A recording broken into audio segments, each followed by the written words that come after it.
If you are with us, you join us. But if you are not with us, we can excuse you because we have taken over our territory.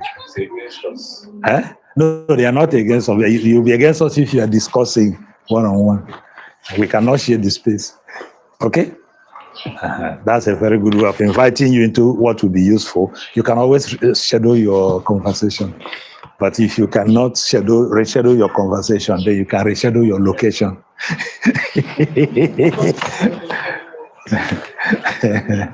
Okay, so this verse has 3 components if you break it down.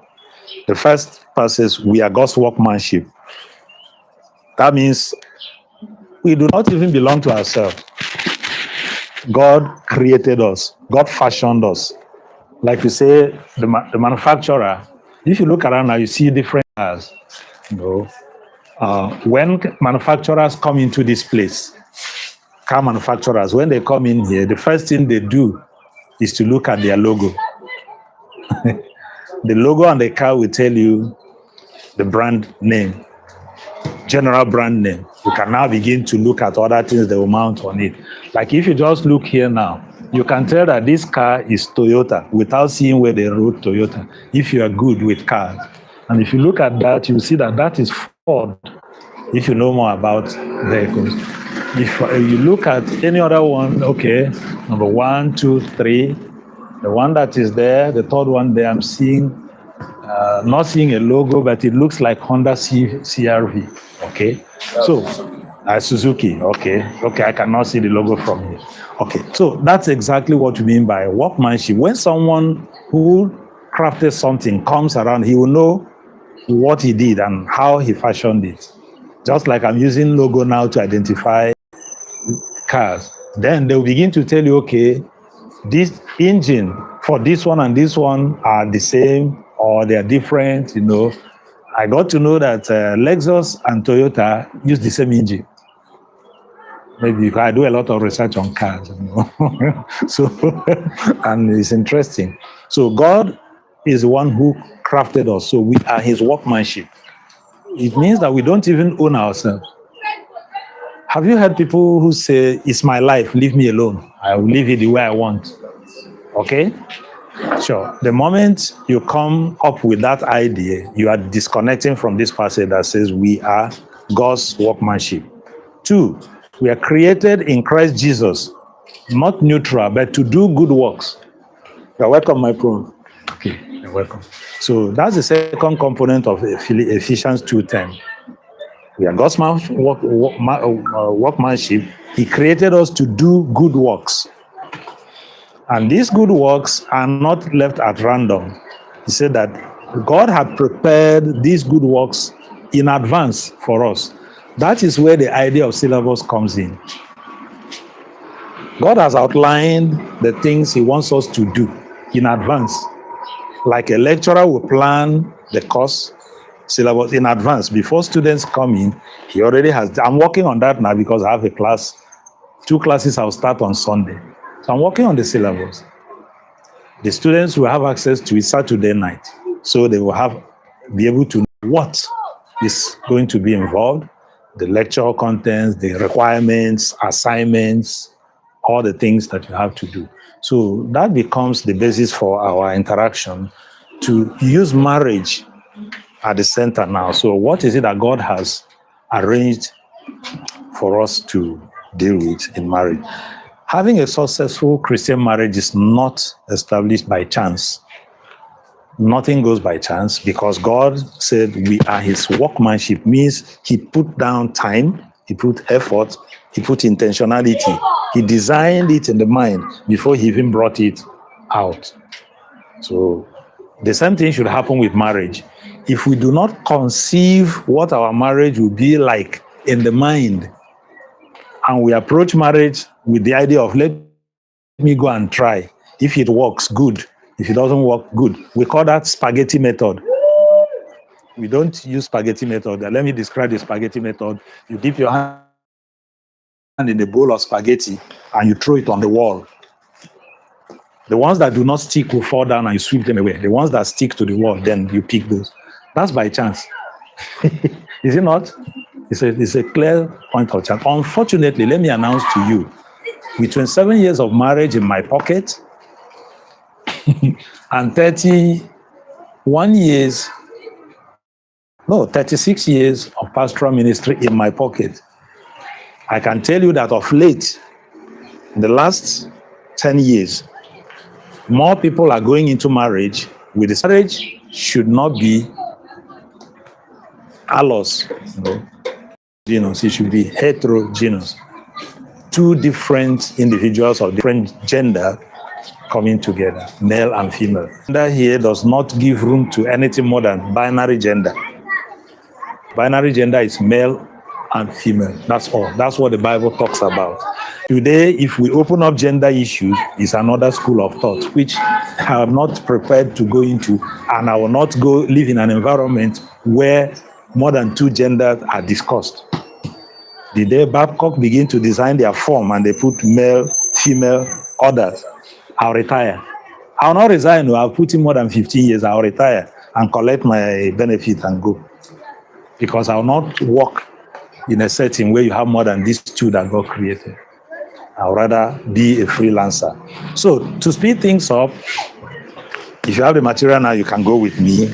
The first content in God's syllabus for marriage is companionship.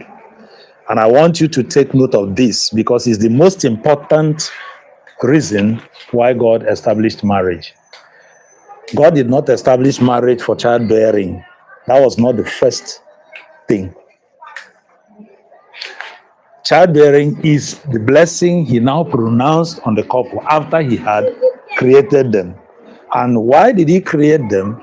It is in Genesis 2, verse 18 to 24. God said, why? He said, it is not good for a person to be alone. Even though it is used the word man, because it was Adam that he created first. If God had created Eve first, God would have still said, it is not good for the woman to be alone. So that's why he said, I'll make him a helper that fits him. Companionship is the first reason. So what does that mean? I'll be applying this as I'm talking so that at any point we stop, we have your questions. Before you get married, before you say, marry me, these days we still men who have the dubious privilege of proposing. Whether you now add on your knees like the Western world or you use roasted yam and red oil to do the proposal, whatever way you want to. Some people propose with nothing in their hands, like me. I did not hold anything when I proposed to my wife. And I did that intentionally so that she knows that I'm not promising her anything. She should come and let's build our life together. I don't believe in giving something to propose and then later I cannot continue. But today, if I try it, maybe I may not get a wife. Am I right? If I don't propose with something to the ladies in this room, will any of you, will you find it convenient to say yes? Wouldn't you think that this man proposing to me empty-handed, is that what I'm going into? But let me shock you. My wife has access to everything in my life. And when I mean everything, I mean everything. In fact, she's in charge. I handed the steering to her. She has access to every bank account. She is a co-signatory. Type A, mandate, A need to sign. I'm not joking. Because she said yes, because I didn't give her something, and she said yes. Now she has everything. She has access to. If you meet her, you can ask her, is there anything about our marriage that I'm putting behind? The answer is no. Nothing. So I'm not saying you should say yes to someone who comes empty-handed because we may not be two. I may be the only man. So find out what works in your generation. But that is it. So God created marriage for companionship. This companionship is an antidote to loneliness. You know what loneliness is. You are all mature. You have looked at all of you. There's no teenager here. You know that there are times you just feel, I'm feeling lonely. Let me walk out. Then you leave where you are and go to see if you can just meet someone to say hi on the road. Even if you just greet two people and you go back, you are okay. Am I right? It happens Even to those who are married, sometimes when you quarrel in your marriage, you become lonely, even though you have somebody with you. You want to go and greet people outside to change your mindset. Of course, this companionship is between male and female, and it is on complementary level. Now, I'll demonstrate complementary. Look at my hand. This is not complementary because you cannot hold something, grip something very well with this. But this is complementary. When a finger enters in between finger, you have a grip. You have a grip. In fact, I can collect water with this now. I can collect water with it. I'm sorry, I'm in a presentation. Please, can you call back later or send a WhatsApp message? Okay. So, compliment. Don't marry someone you don't feel comfortable to spend the company of the person. That's all I'm saying. You should be able to say, meet my husband. And if you cannot say, meet my wife, please don't marry. Because companionship is for life. You should not leave the person at home and go out alone because you don't feel comfortable in the person's company. You see, that word company has come in. Company, companion, companionship. The companion is the one who shares you company. Okay? Any question on this? Maybe we can go with 1 point question, discussion, or I run through with speed. The second one is procreation. Okay. Okay. Yes. That means beauty actually matters. Why not? You know, sometimes the idea of character makes it seem like we should forget what we actually want physically and focus on only just that character. Please go for whatever you want. If you know you like beautiful women, go for one. I got one. I got me one. And you can testify that I got a beautiful wife. Am I exaggerating? She's beauty, she's brain, she's character. Full package. Go for what you mean, guy. Well, go for what you need. Yeah. Because if you get part of what you need, it is that part you did not get that Satan will be using to brush you like sandpaper until your eyes will open to the fact that yeah. Beauty, no one getting married is very limited. That's why they say it's in the eye of the beholder. But at least marry the one that meets your own definition of beauty. A time will come when you are in the journey of your life, and you are astonished, or you are astonished people. But the choice you're going to make finally is the least you were expecting. Imagine, yes. Because of circumstances surrounding that choice. Maybe in your entire life, the time you expected that you are sitting this world, somebody who was not supposed to be anywhere around your league was one that set you free from death. And the only thing you could do to pay back, that's why the person saying no, is since you are single and free, the only thing I can do is say thank you. Let's spend our life together. Because maybe it's one eye, maybe it's one leg, or whatever. That beauty you're talking about is in your own heart. No matter what people see or say about her, it's you that will still say what pastor is saying. Mm-hmm. This is my choice. Life. Yes. But let it be by choice, yes. not by emotion or by circumstance or compulsion. Yes. But sometimes you decide and your decision doesn't matter what people see. Okay. Any longer. Because I'm talking about beauty now. Sometimes you want to work with your wife and compare with your friend's wife. How intelligent they are, how beautiful, how much they have, whatever. You just start comparing the natural there. Every being. There's a circumstance in life that you will be put through, and you will never measure with that level of standard anymore. Measuring now with something stronger and deeper.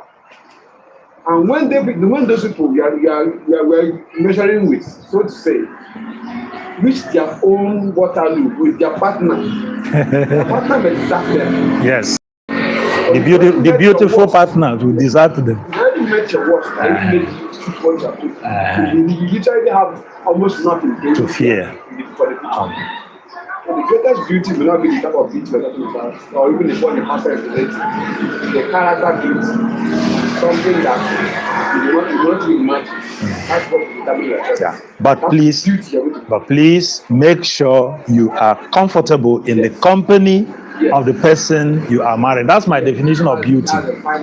Because I should not even compare my wife now to another woman. I don't even have that in my mind. All I know is that she is beautiful. And that's all I know. I'm not saying she's more beautiful than X or Y, or that another person is more beautiful than her. No. All I know is that she meets my definition of beauty. And because of that, I am comfortable to say, meet my wife. That solves it for me. And it's always open for discussion. But don't let beauty drive it, because beauty will fade. Character hardly fades except people decide to change, or they were faking the character. Do you know that people can fake character in order to attract someone? Yes.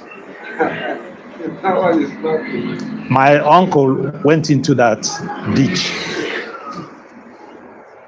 A young woman in the church, my local church, I think, was so hardworking, so serviceable that my uncle felt, oh, this one, if I marry her, she carries this atmosphere with her, we will make it. As soon as the marriage took place, she crossed her legs in the house and became Obiageri in Igbo, the one who came to eat. And it was like, Kilele. No, is this not the same woman? She said, I was suffering then to take care of myself because I had nobody. Now you married me, you want me to go back to what I'm running away from. And that was the end.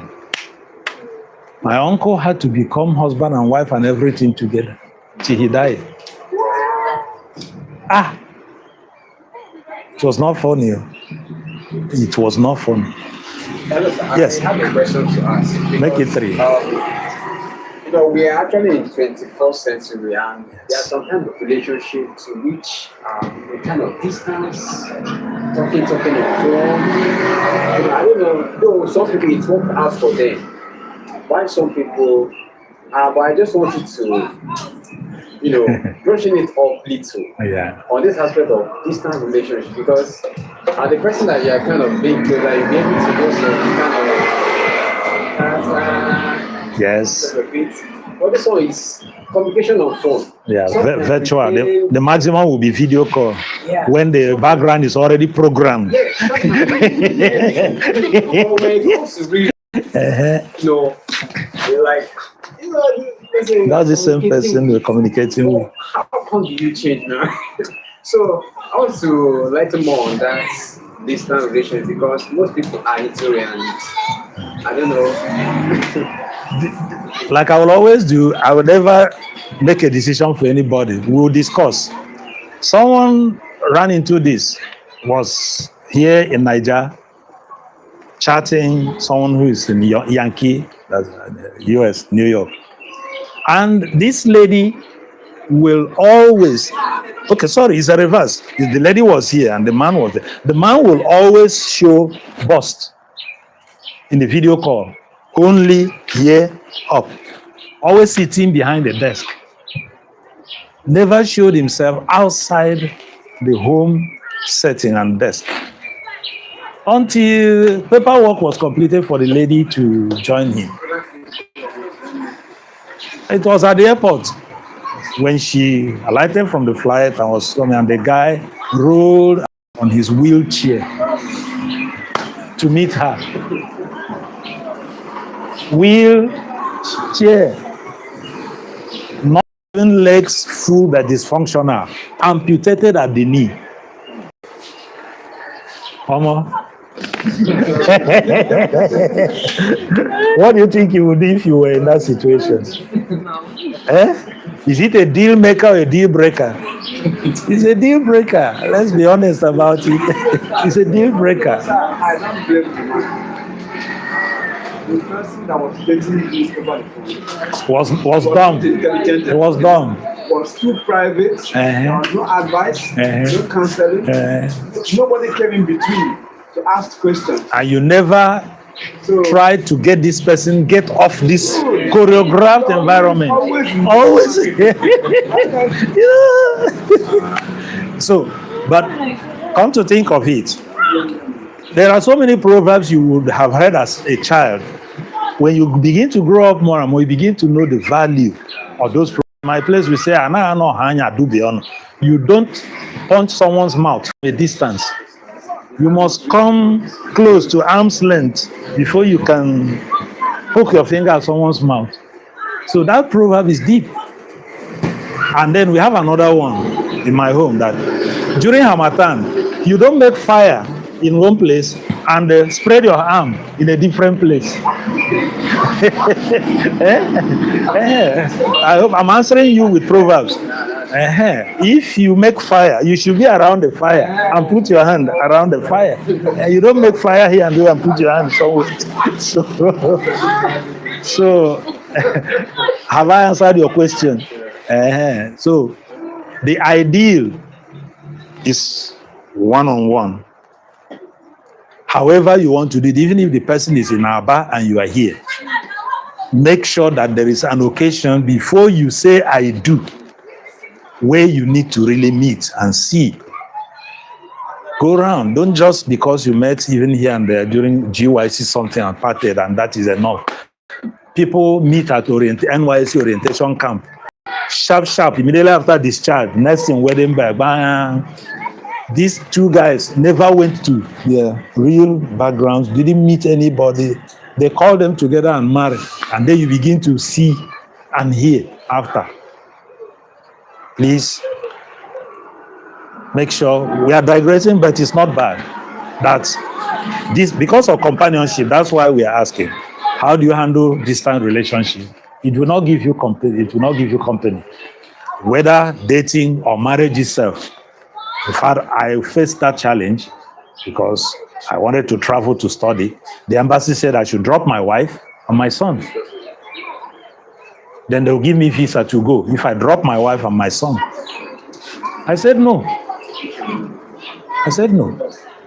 How many of us will say no to the visa? I said no.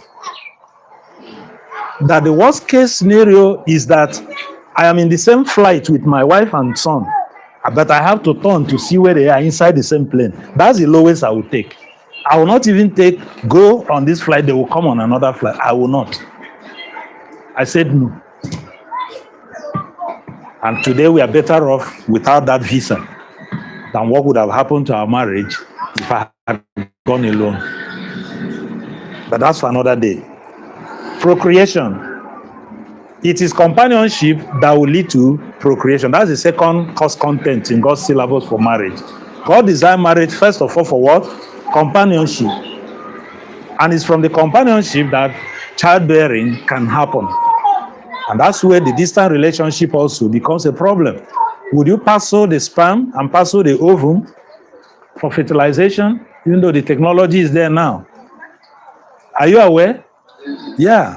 We are discussing modern issues. My sperm can be parceled under controlled environment to Canada. And it will be used to fertilize the ovum of my wife in Canada, the test tube, and plant it back in her, and she'll give birth to our child without us having sex. Her ovum can also be transported here under controlled environment, fertilized here with my sperm, and parceled back, and the implant. All is pleasure. Do you have the money? So,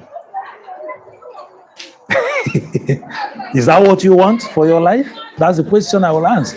Because you cannot stand up and say, oh, you cannot get pregnant from a distance. That's what I'm canceling now. Alex, you see, ministry is changing. Our sermons are also changing to address them. You can no longer on the pulpit say you can't get pregnant from a distance. Someone can. And church board meetings have got to know that artificial insemination is around. So the ethical dimension to it is no longer adultery and fornication, because the man will no enter the pussy. I'm borrowing your terminology. The will no enter the bekus. Am I on the same social media you are? So let me borrow your language. We talk here and we go home. Because adultery happens when that happens. That's when the church will drag two of you to. But you do DNA test, you see that the child is a product of these people, but there was no physical contact. So that's the world we are living in. Procreation. God, ethically it is. Even if you will not call it adultery, but the reproduction that took place from that process is not in line with God's plan. And anything that's not in line with God's plan is sinful. Because if you are not married and you do it, so the church has positions on these things. We have studied all this. The documents are available. It's part of what is inside even where you might pick up. If it is from the same couple, ethically it's okay, morally. But if someone else's sperm is used to fertilize another woman who is not his wife, it is out of line. It's out of line. So procreation is the only thing that can sustain human population on this earth. Don't let anyone fool you. There will never come a time where people stop giving birth, no matter their gender agenda. God is in charge of this earth. And human population, don't let them fool you guys. There's a trend going on now that there are more women than men. So men should be marrying 3 to 5 wives. Are you aware of it? That trend is there, it's there. It's on Instagram, it's on TikTok, everywhere. You've checked Wordometer, at least. If you remember, we used it in class once, wordometer.com. It's a standard world population website that is not telling a lie. It will be giving you real-time statistics of births today and deaths today, at least the ones that are entered into computers everywhere in the world. Real time now, if I give you the link and you tap, and you go by population, by demographics, you see percentage of male and female. I have been following that thing since 2016. Statistically, God has a way of keeping balance between male and female, almost 50-50. The lowest I've seen is 48%, 52 by country. Even in countries where they marry 4 wives, in Arab countries, the male-female population is parallel. Even in Nigeria, you will always have it 49 point something to 50 point something, 49 to 51, 48, 52. And you cannot tell me that 4.8 cannot be rounded off to 5, and that 5.2 cannot be rounded off to 5. In mathematics. So at the end of the day, you still have 50-50. At any instance, male-female ratio is close to equal. It is the choices we make that makes it appear that there may be more single ladies in a community than the other. For instance, Babcock community is not a good population for doing that kind of study. It's not, because Babcock community is largely made up of families, married people already. So if you are coming to Babcock to get a husband or get a wife, your pool is restricted already. You need to get out to natural congregations where you have people of all ages mixing at worship. I don't know if I'm opening something. So that is it. Now, responsible parenting, I want to quickly run through so we can discuss. So number 3 in God's syllabus for marriage, why he created marriage. Number 1 is to people to keep company, and through that company they can reproduce. And when they reproduce, they should have responsible parenting. God designed that marriage should present parents the platform to practice responsible parenting. And biblical parenting is also based on the principle of complement. Father and mother, this way, with a child in between, you have grip of the child. If not, the child will filter through these open spaces and get out. So single parenting, although we cannot eradicate, short of God's ideal, because God desires that it will be male and female in the union of marriage, in companionship, that should procreate and jointly raise their children. I refuse to take any assignment that will separate me from my family until now that my daughter is in NYSC camp. As a Sunday that I dropped her. Now my house is back to zero. It's my wife and I now. Our honeymoon is going to reset. Okay? So, but I refused anything that would drag me away, and I leave my children with my wife alone.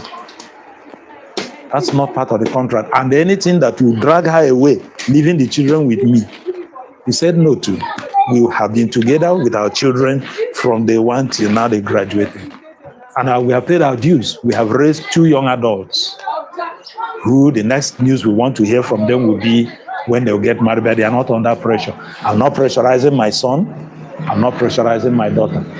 I refuse to be pressured also. I told my parents, don't pressurize me to marry. Because at the end of the day, I'm the one that will be inside it.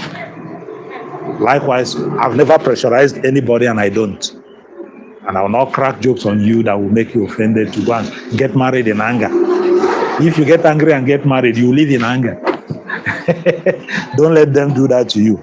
I'm saying here that the full benefits of responsible parenting are not readily obtainable in single parenting. If you read what I've written, please wear your thinking cap, so you will not get out here and say, I said that single parenting is bad. I didn't say so. I said that the full benefit, that's the first word, full. You can get part of it, but you cannot get the full benefit of responsible parenting in single parenting. And you and I know that. And that's the more reason why I relocated my late brother's family from Nyanya to Ilishon. Because at Nyanya it will be phone call. How are you? They will say, fine. Whether they are fine or not. The mother will not tell me that they are twisting. 3 boys. She will not tell me that the boys I'm twisting her. But when I brought them here, it happened one night. 3 of them got missing. December 31. They went for prayer meeting at Babcock. And on their way home, they passed through the gate and they didn't get home. They went to number 2 church for crossover. And we were busy looking for these 3 boys. I couldn't sleep till past 1, roaming in Ilishon with my wife. Because the next thing will be the children were there in Nyanya. He came and brought them to Ilishon, the home of Juju, and he has used them for ritual. That's the next story you hear.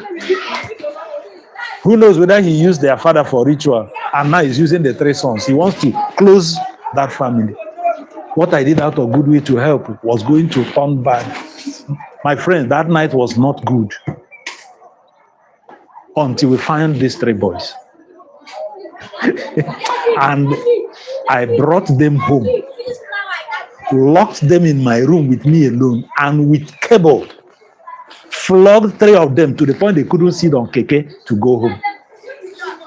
I know I'm on camera, but that's the first and the last time I ever flogged them till today. This 13 years ago. But I was sending a message to them. If you do this again, I will do this. They behave themselves till today. I never had to run around chasing. They now had to know when to go home, how to report where they are, which they didn't do. Parenting is not eating bubble gum. And it should not be left to one party. So you are not married, but we are talking about the syllabus so that you know what you are going to go into. You don't give birth, you leave the woman and they say, I'm going to Abuja to hustle. Then you are Abuja hustling. The man is Atisha Alangwa, along with the children. You know, tomorrow you hear Bay John, who passed by, greeted your wife in a very suggestive way. That he was tying wrapper when he passed. He was not wearing clothes. He tied wrapper and passed in front of your compound. Don't mind me, I grew up in the village. I know what happens too. Or you hear now that your wife will hear that you are now the choir master at Gwagwalada Church. And that when you are conducting song that you're always looking at one lady more than the others. Before you know it, you have more than you have in your hand to manage. So responsible parenting is available. The fourth one, preparation for responsible leadership in the society and in the church. So you see, this thing is growing from companionship, managing two of you together. You now have procreation and you parent children together. And if you're able to parent your children and manage your family together, you gain experience of managing a small group. Then you can expand it to managing a larger group, society, and also in the church. In fact, Paul made it clear that anyone who is unable to manage his or her own household well is disqualified from holding church office. It's that hard. And pastors who implement that are not loved by the members, but they will have peace in their church. I do. All the ways I was pastoring districts, it's number one, I check your home. I don't ask people. When I enter your home, I'll know how functional your home is. If you enter my own, you can also tell how dysfunctional it is. Okay, so practicing leadership begins from where? Home. Okay, then the next one is almost the last, is to prevent adultery and fornication. As I am here now, I'm married. My wife is with me here. If I come for this program and you start eyeing me somehow, showing me signs, and I have every reason to ignore it and go home. Because when I go home, I have someone I can share intimacy with and even cool off the heat you are generating in me and I'm saying no to, even though it's something that your body is walking up to. But you know, it's like you are hungry. Let me use hunger also. You are hungry, but you know that your wife has prepared meal for you, or your husband has prepared meal. There is meal at home. The way you react to the food they'll bring here will be different from someone who has no hope when you go home. You know there's no food at home. You don't want to leave here until the part of this food enters your hand.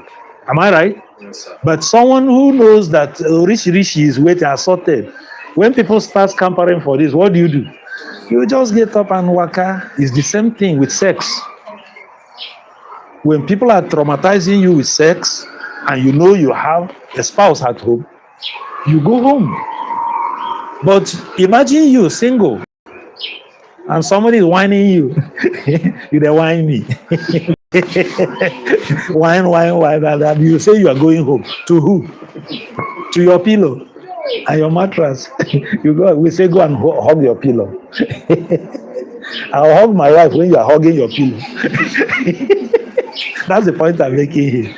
So two of us now, out of two of us, who is prone to adultery now? Is the one who is single, who has no spouse. The one who has spouse, who is married, who enjoys companionship, will go home and express himself or herself sexually and calm down. Whereas the one who is single will be working on how to cool the heat without taking a shower, in quotes. I'm using coded language. So that is it. The next one is that marriage is like gardening.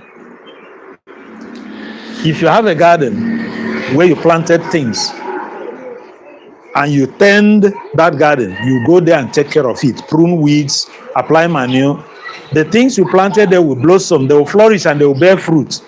But if you leave your garden unattended, weed will grow there. And weed is anything that is not what you planted, it's weed. And it happens in marriage. That's the first thing that will happen to distant marriage, sir. Weed will grow around the couple. The plants will grow wild because there's nobody to direct the tendrils to stake where they will grow. They will be growing on the ground and touching anything they like. Because if you are there, you direct it to say, I want you to grow on this tree, this one, grow on this wall. And they obey if you direct them. Am I right? Yes. But if you're not there, nobody is there, they go wild. Animals will destroy part of your crops and feed on the garden. Some will destroy it not just because they want to eat it, they just pass and trample on it. Others will come to eat from the garden. It happens also. If you marry a wife or husband and leave the wife or husband somewhere else and go somewhere else, the body no be wood. Something must happen to somebody. Something must kill a man, they say. You see, people lack self-control. Strangers and passers-by will take advantage of your garden. If they know that you have gone to Canada, my wife is alone now, even now, children are gone, she's alone. One stray cat will visit her by 9 o'clock. What are you coming to do in a woman's house by 9? He will continue to drag his feet on it. It's 10 when they will close the gate. You said they have locked the main gate. They cannot let me pass. Can I sleep in your couch till morning? You know what you are looking for. Say it early, and if you say yes, you get it. This is what people do. I handle cases, okay? When you become a pastor and you have full church, you will hear Shege Pro Max. That was how it began. And something happened because the woman has been roasting there for 6 months. Nobody is servicing her engine. And here's a mechanic, freelancer. I come and grind the machine. So the rest will be history. Sometimes pregnancy sets in from that single night. The woman is struggling on what to do with it. She has complication. The uterus is ruptured. And now she's between life and death.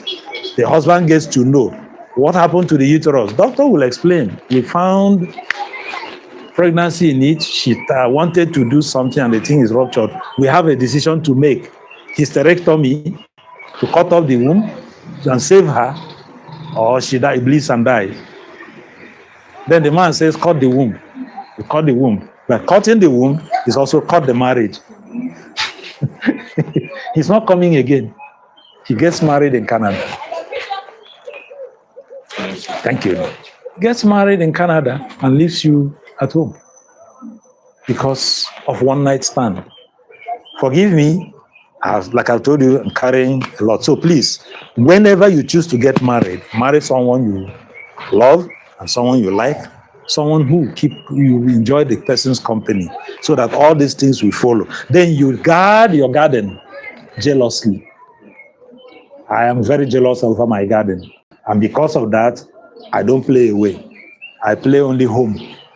I don't play away. I don't play on loan. I'm using football now. No loan, no away. I play home only. And that's why I can talk freely in this community anyway, in town and here. The day I start playing away, I'll stop talking. Or when I'm talking and somebody enters, I'll change my tone and content. Because somebody who knows that I play away has landed. But for me, I talk freely because nobody can throw so and say, but what about? Not because I'm not man enough. Don't let anybody whine you with that statement. If you are not man enough, say yes, thank you. You don't have to prove your manhood by selling your birthright for someone. It's a difficult thing now. Some ladies will are afraid now that there are men who cannot perform, which is true. So they will hide under no sex until after marriage. And you don't know that the cucumber does not stand. That's why he's running away. Some ladies also, the net has been cut and the goalpost removed. They will say, oh, no sex until after marriage. And after marriage, you play and play, eat left, right, center, top, low, short, no goal. No goal, because there's no goalpost. No. And you will not know because we are obeying God. You see, these things are hard realities that people get to. It's like garden. There's no trial version of marriage, and in marriage, there's no money back. I'm talking about with God, though. Today, you can create versions, but God says no trial version. The first trial version is cohabitation.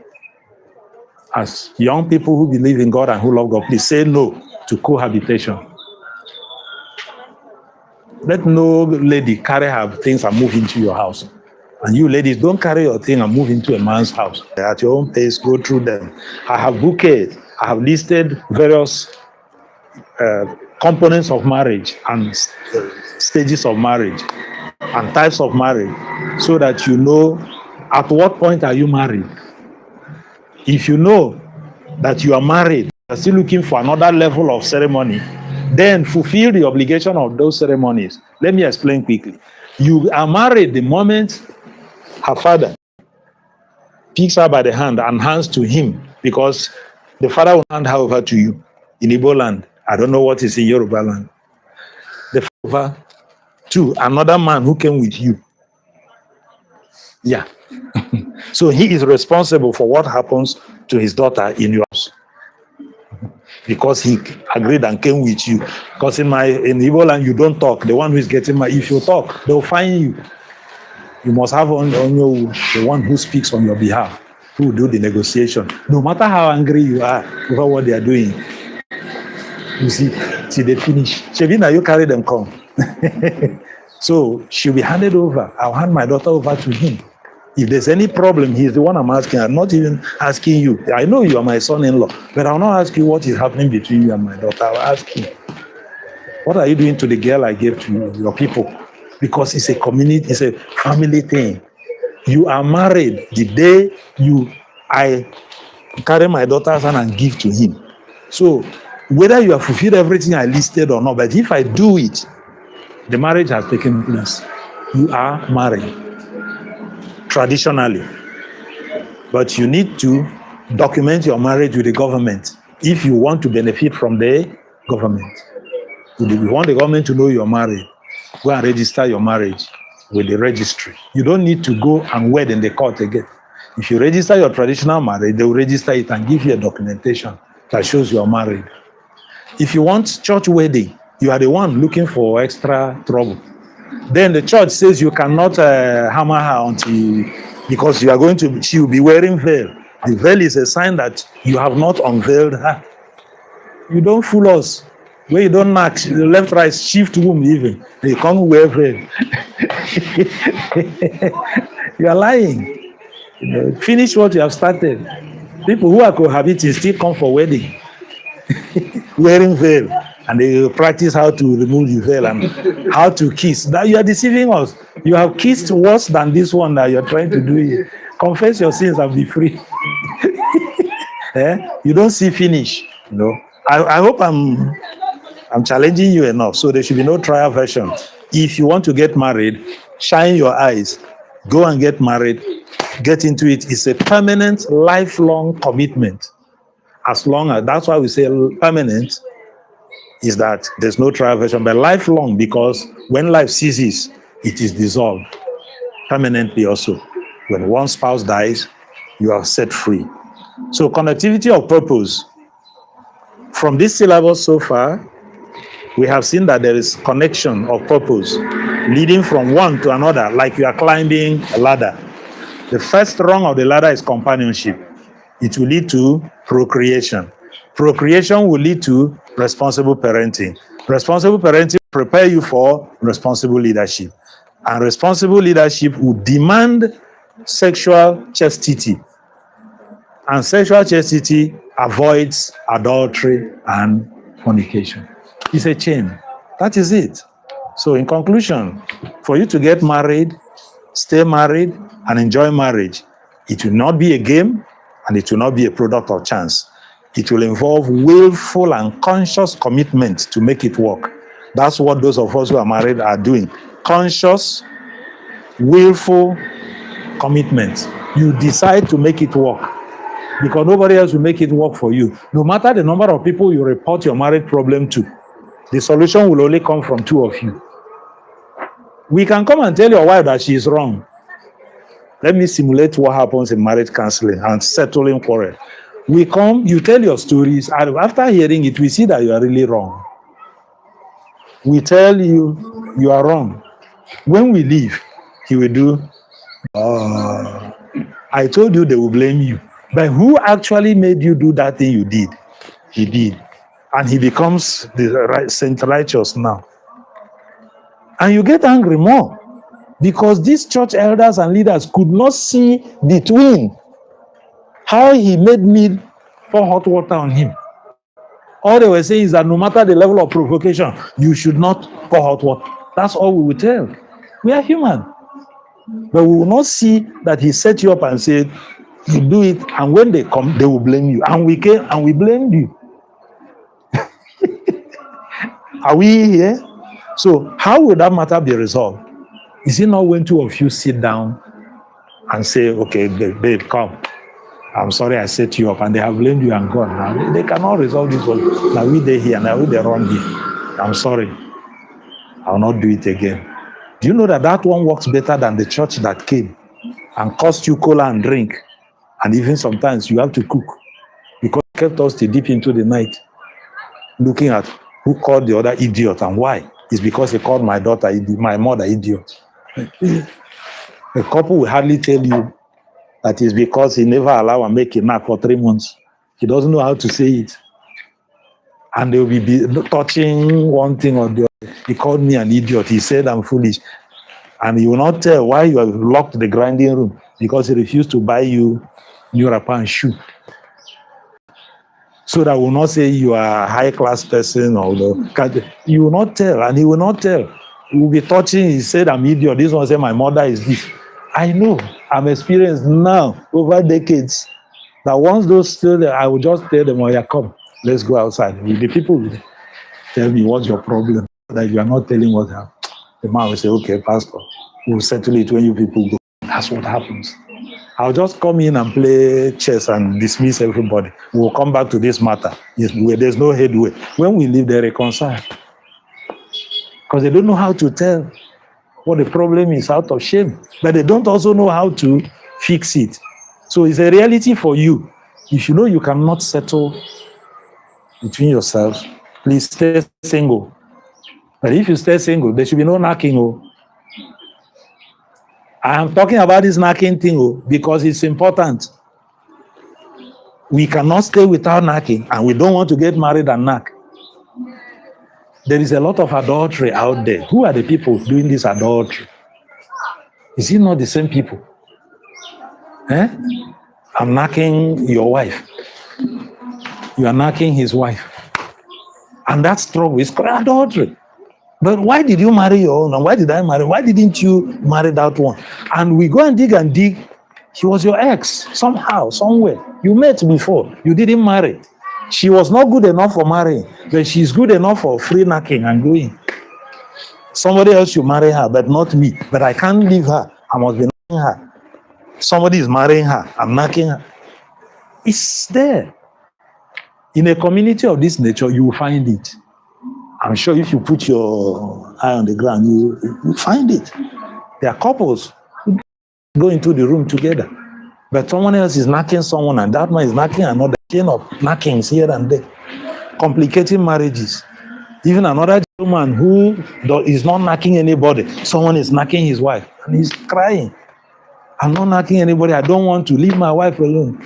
Said, now maybe they carry your wife by force. No be in the come my house, come they cry. And when I hold her to console her, she will grab my thing and start processing. True. Companionship. See, it will always go there. So when is the best time to get married? That's the last slide. Get married when you sense the need to get married, physiologically and emotionally. Not just because someone annoyed you and say, I'm going to get married next week. Don't marry out of anger. Marry when you are ready to marry. There's a difference between seeing the need and being ready. Marry when you are prepared to marry. I'm playing with words. When you sense the need to marry, it's a feeling that is inside. Then, are you ready to marry? Yes. Emotionally and otherwise, I'm mature. Are you prepared to marry? Because when you get married, you have to feed the person, clothe the person, parent, provide. And perchance, because of companionship, procreation will take place. Can you carry? Or will the best that should be a source of joy become frustration to a man? The cry of a baby can scatter the head of a man who does not have money for food in the house. Are you aware? But that same cry of a baby in another house is a source of joy for a couple that has waited for 8 years and the baby finally came. That cry is needed every night. Say, please make him cry. We have missed the cry of a baby in this house. They will pinch a child to make the child cry. I'm not kidding. But another one, the man runs away from home, he's going crazy. He was thinking of how to get what he and the wife will eat, and the baby who will not eat a bamboo and soup is crying for milk. And the wife's milk is not running because she's not eating well. So they say, give the baby formula. Which formula? You go and price formula, 1 tin. And you know that with that amount, you and your wife will eat for 7 days. But you buy it for the baby, who will finish it in 3 days and start crying again. Yeah. I'm not scaring you, but I'm opening the chamber for you to see. Because once you get married and you start playing, a child could come. Are you ready? Are you prepared? Get married when you are prepared to spend the rest of your life with someone else. And get married when you are prepared to stomach nonsense. The nonsense will come from your spouse. Nonsense will come from your in-laws, who will come even without notice and make trouble for you. Give you nonsense, pro max. It will come from others. Even people who are not concerned about your marriage can bring nonsense into your. Are you ready to stomach nonsense? Stomaching nonsense means you know it is nonsense. You take it, you swallow it, you hold it in your stomach. It's not coming out. You won't say it, you won't shit it. Bury it in your stomach. It's a figurative expression. And I've been stomaching nonsense for 27 years too, but not from my wife.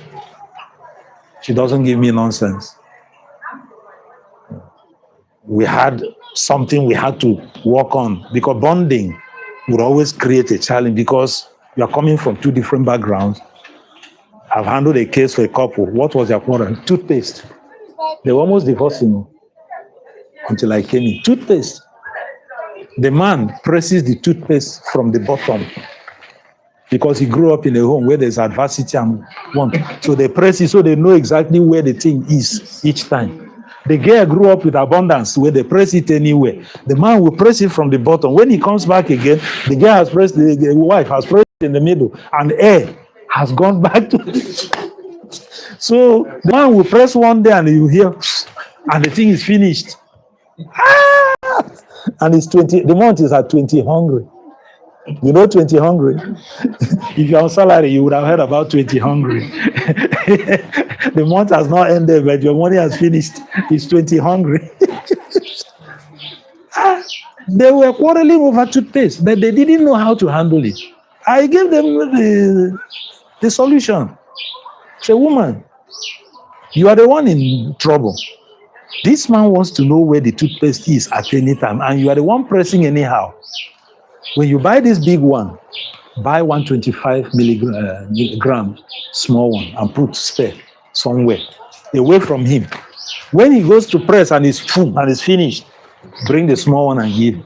Then he knows that this big one is finished. We have this small one to finish the month. You go to buy again, buy the big one, buy the small one. And 2 of them started looking at each other. And they sighed. It was like, we are stupid. They said it to themselves when I left. Said we discovered we were stupid. Why didn't we think out this solution? Do you know why people don't think out solution? They don't focus on the problem. They focus on each other. If you focus on the problem, you'll find solution. But it's hard to focus on the problem, because why you are quarreling is not because of that thing actually. That thing is the last drop that filled the cup.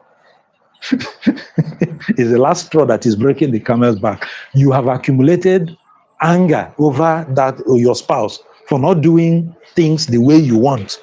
Over time, until this one now. Boom. So you pour all your anger on this matter. Even punching someone, it's not because of the toothpaste. Because when people hear it, it will be like, it is accumulation.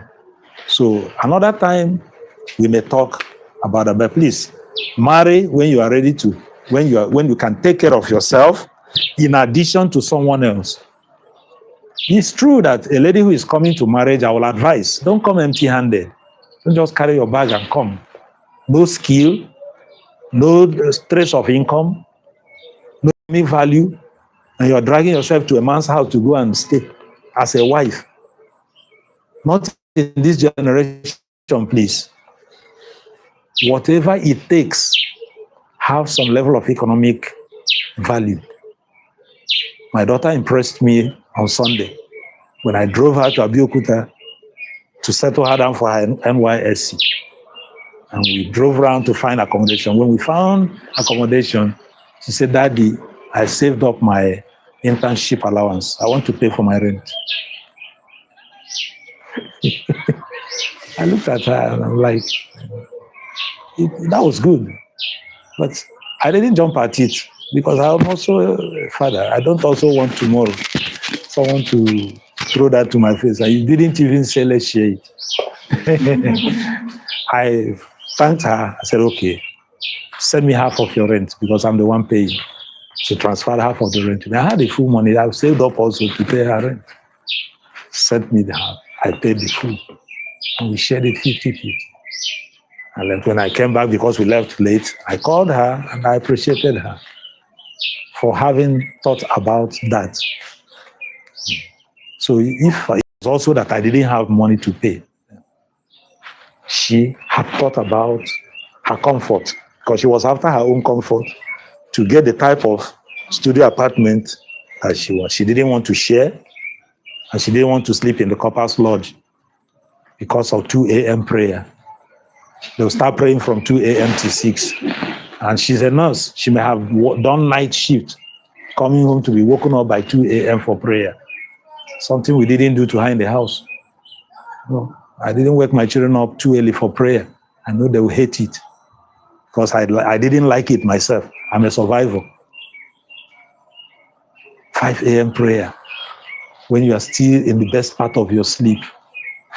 That's another. But they pray. I made sure we prayed together. I also made sure they started learning to pray by themselves, so that now she's in her house, she will be able to wake up and pray without us. So I made sure that morning prayer was not dreaded in my house, so that my children can learn to pray on their own, at their own pace. They are not praying to me. They are praying to who? To God. So marry when you are ready to take all responsibilities that come with marriage. Your spouse, children that you may get, network of in-laws, and other people that are not related to you by blood that God will throw at you. Any couple I join, and I'm preparing you for that, I put them on oath that before your marriage comes to an end in years to come, make sure you have given hope to one child that you did not give birth to, even if it's to secondary education or primary education. A child that wouldn't have gone through school, give that child school. Because that is when you have contributed to the world. If I only paid for Prince and Precious and they have graduated and I say, yes, I have not accomplished anything. I've only performed my obligation. It is a girl my wife and I trained in the Philippines that's not related to us, who is now married to a pastor and has a master's degree after we gave her bachelor's degree. That is one seed I've sown in this life that will never be forgotten. I don't want to talk about it. I'm talking about one outside in Nigeria, where we were supposed to have been taking care of ourselves. We took care of somebody who was stranded. I had to be editing to pay her fees.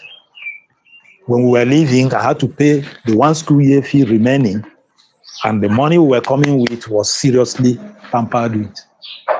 But God, I prayed about it and God answered. Right in our room, my wife's supervisor came to say goodbye and gave her $300 gift. And we got to the airport and they saved me $900 fine for excess luggage. They checked our luggage in without taking $1 for all this. I can tell you, God honors those radical decisions. So ask what you want. Just know that unless the Lord builds a house, those who build buildings, then that's God's syllabus from me to you. You may find more. Please, when you find more, share with me. I've only facilitated a discussion. These are what God wants you to come into marriage to do. Are you ready? So please, I want to ask. Yes. From the summary here, I mentioned about when somebody is ready and when somebody is Prepared, yes. So, I just wanted to bring it. Yes. You can be ready, but you're not prepared. Your body is telling you that you need a wife. You are ready. But your pocket is telling you otherwise. So you're not prepared.